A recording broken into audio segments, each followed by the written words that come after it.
Hi guys, welcome to my presentation with Slide, and today we're going to talk about investing and why you should invest. So my name is Murad Adam. I go to William Smith High School, and yeah, let's get started. Investing in my life. So I'm going to tell you a quick story on why I did this, how I came across it, and what I hope to get from this in the future.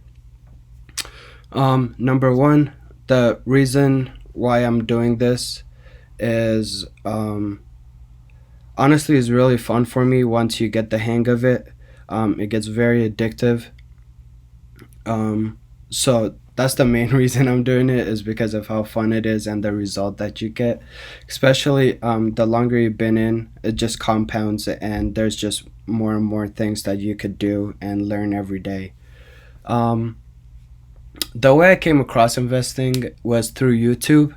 I just clicked on a video one day because I was bored and it was on my recommendations, and I was like, whatever, I guess we can watch it.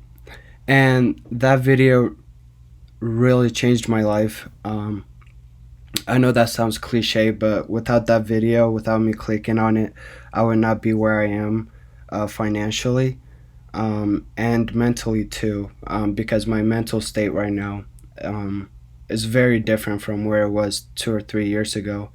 Um, and I don't think I would be where I am right now without that video. And that video was by Grant Stephan, I believe, on YouTube, which is an amazing person if you guys want to watch some videos about investing. What I hope to get from this in the future is financial freedom.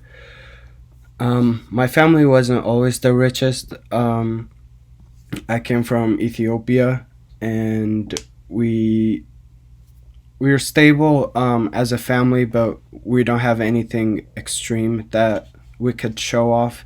Um, and my parents work almost 24 hours to put food on our plates, um, and it's something that I really wanted to change, and I feel like I was put on this earth to change that generation.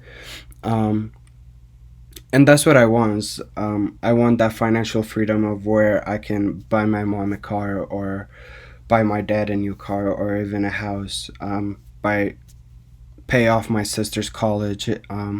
Just things like that where you don't have to struggle with money. Money is not everything in this world, but it does help solve a lot of issues. Um, so we're going to talk about compound interest, which is the coolest thing in my opinion. I nerd out over compound interest all the time. And this is how you can retire as a millionaire. Uh, I know it sounds very clickbait, but let's do this one. So if you come to this website, it's called investor.gov. It's the official website of the United States government. And right here, you can put your in the investment that you're going to be starting out with. For most people, they're not going to have a lot of money to start out with when they open their brokerage account, which we will talk about later. Um, and the monthly contribution is how much you can put per month. The maximum you can put right now is $500 a month, which is what I do, and that's about 6,000 a year. That's the max that you can put on a Roth IRA, which we will talk about on the very soon on the next slide. So for example, you can play around with this. You can put $100 if you want. You can put 50. You can put 500. So we can play around with it a little bit. Let's start with $100 a month that you just save up and just put into this.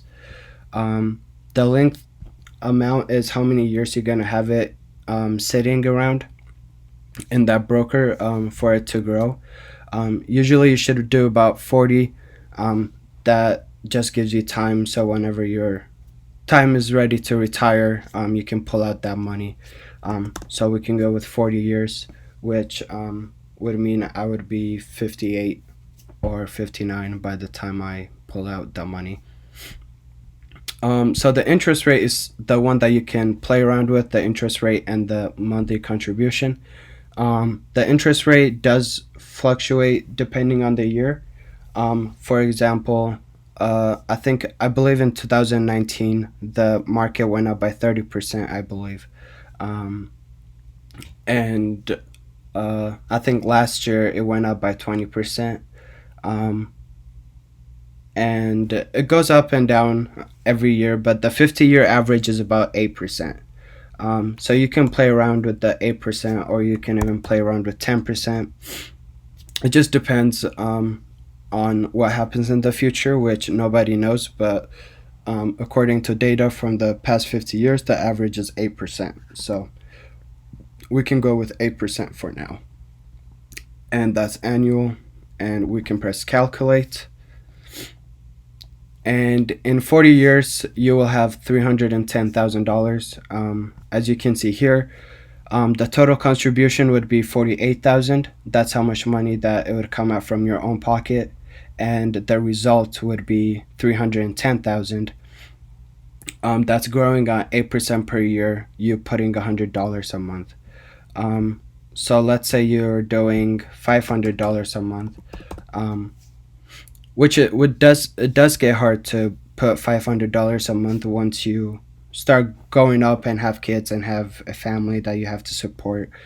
Is so that's why starting young is very important, and I'll show you why starting young is also important right after this. So if you did, I didn't change anything but the $500 right now. So in about 40 years, if it's growing on 8% per year, which it could grow more or less, um, you would be contributing $240,000 of your own money, and it would contribute 1.5 million from once you retire after the value of your portfolio.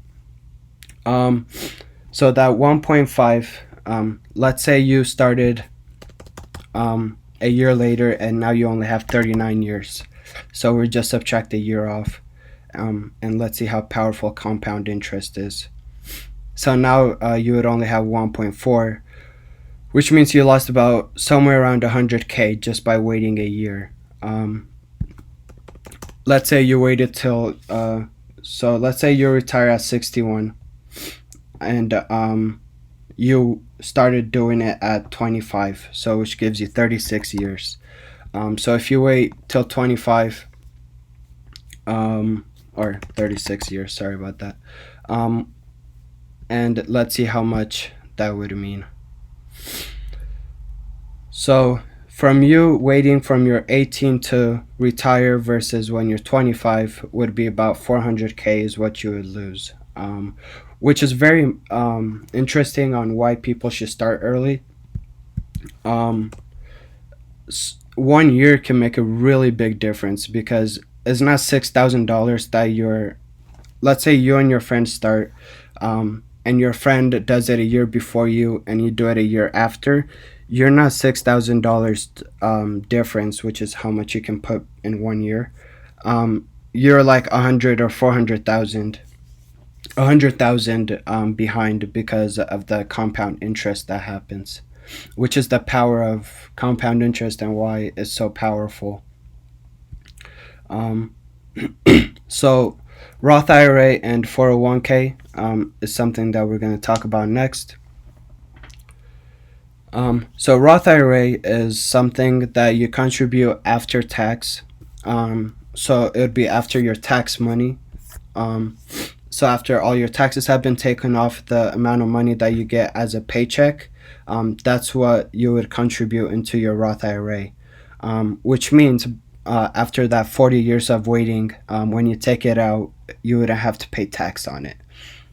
If you do the 401k, it would mean that you'd be investing money before tax. So before they take out the tax, you can take out the money and put it into your 401k, which the limit for 401k I'm not sure, but it is much higher than a Roth IRA.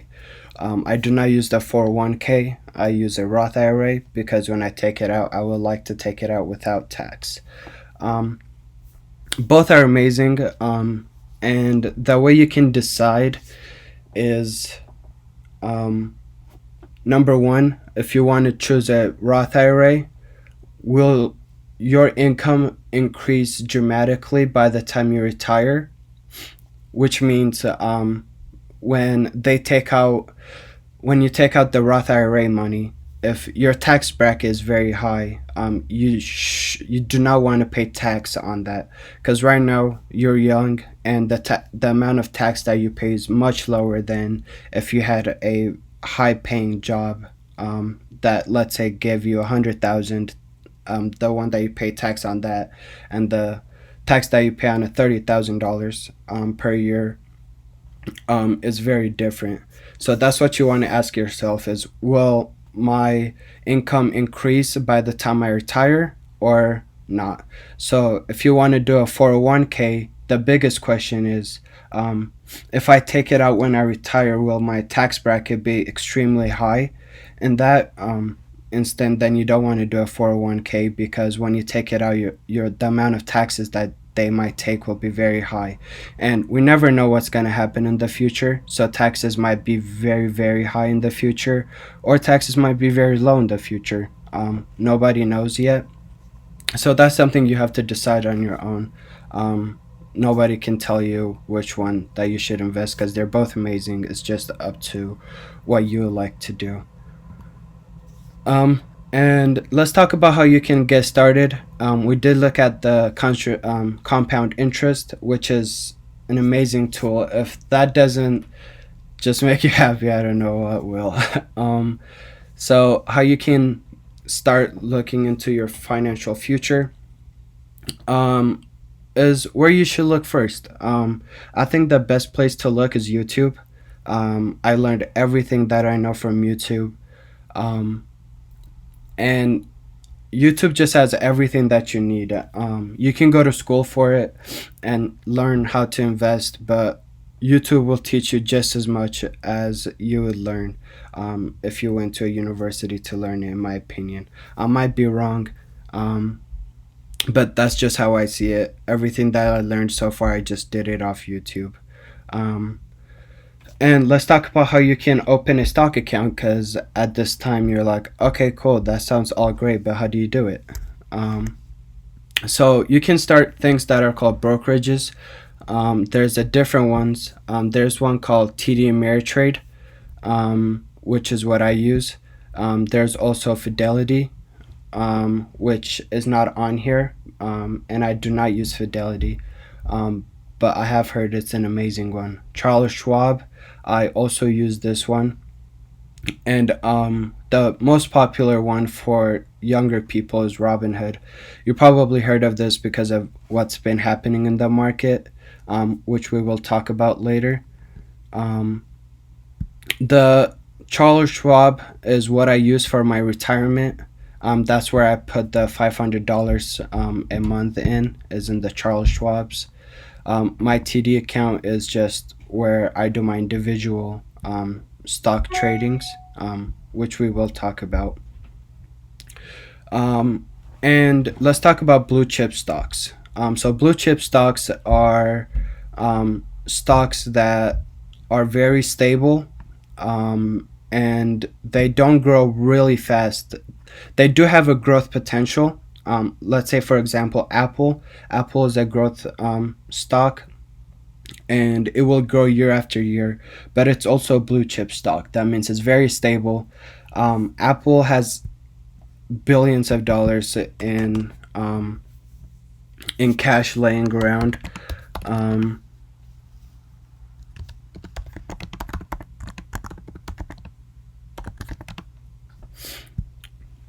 so let's just see how much money Apple will have in cash. So Apple has about $191 billion in cash, just laying around, which means if anything does happen to Apple, they'll have money to put into new investments, new products, advertising, things like that. Which Apple's amount of money is one of the highest. that are in any company. That's what blue chip stocks are. Blue chips are just very stable company that will grow. They're not a growth beast, which means they're not gonna grow 6 times, 10 times, even 100 times your money, but they will grow year after year. And the difference between bear market and bull market, which you will hear a lot, bear market just means the stock market is not doing as good, so it's falling. The bull market just means there's a lot of, I guess, happiness in the market, and the market is just growing, and all I can see is good things. Um, and uh, yeah, let's talk about what's happening with GameStop. So GameStop, if you haven't heard, is from Reddit, um, and I know it sounds very tempting to do, but you should not get into things that Reddit and other people will say, like trendy stocks. You should not get into. Um, you can make a lot of money through them, and I won't say don't do it at all, but just make sure what you're doing. Just make sure you know what you're doing, because once you get in there, there's a lot of political stuff that's being attached to it. Um, so it's not just about how much money they're making. It's not about um, how good they're growing. It's just about trend, and it's about making that stock grow as much as possible so people can make money and just dump it. That's what's happening. Um, and they're trying to show a message and things like that. So I wouldn't go into those type of stocks. I would just go on your own and find stocks that are gonna grow, um, and things like that. Um, I don't know. I think I missed some few things, but I think that's everything that I wanted to cover. Um, yeah. So the stock market is pretty good. It's just about how you do it and how you use your retirement. There's also another one called dividends. There's so many different ways you can invest. You can do individual stocks, which means you're buying. Uh, I don't think I talked about what stocks are really are. Stocks are just shares of companies that you can buy. For example, Apple, when it went public, IPO, which means they're going public. They're offering shares of the that corporation so you can buy it so they can have more money, more capital to invest. So let's say I had a company and I needed more money, so I was like, okay, I'm gonna make my company public, and I'll let this person buy my company for $20, and I'll let that person buy my company also. So they start an IPO for, let's say, $60, and once people are starting to buy it, then the market will go up because there's only limited amount of shares that are offered. um, which is also why Bitcoin is going up, is because there's only limited amount of Bitcoin. um, and yeah, there's just, when you're buying a stock, you just have to know that you're buying a share of a company. I know it just looks like a number, but you really are buying like a company. And when you're investing your own hard worked money into something, make sure you trust that company. When you're buying Apple, make sure you know that Apple is gonna keep growing, in your heart. Don't don't do it just for the money, like the number that you see right now. If you think Apple is going to keep growing, then invest in it, because you can let your money grow as well. There's also smaller companies. I don't think I'm allowed to say this in school, but there's a stock called Planet, um, and you guys can search that up. It's called Planet 13. I'm not going to talk too depth into it. Like that stock, is going to keep growing very fast because of what's happening in America right now. Um, and like those type of stocks are very dangerous to get into because they're not 100% stable yet. But they can make you a lot of money if everything does go through. Um, so there's more risks that you can take, high risk, high reward type of thing. So other than that, um, just be safe in the market and make sure you know what you're doing. Um, the stock market gets very fun once you start making a lot of money into it. You just all you want to do is just pour money into it. So um, I know money is not everything, but it does help with a lot of stress in life. So just care about your money, save it, invest it, and just learn about money, is what I would have to say. And yeah, I wish you luck in your financial journey. If you have any questions, you can email me or text me if you have my number, and I'll be more than happy to help you out. Yeah, that'll be it. I hope you guys have a great one, and bye.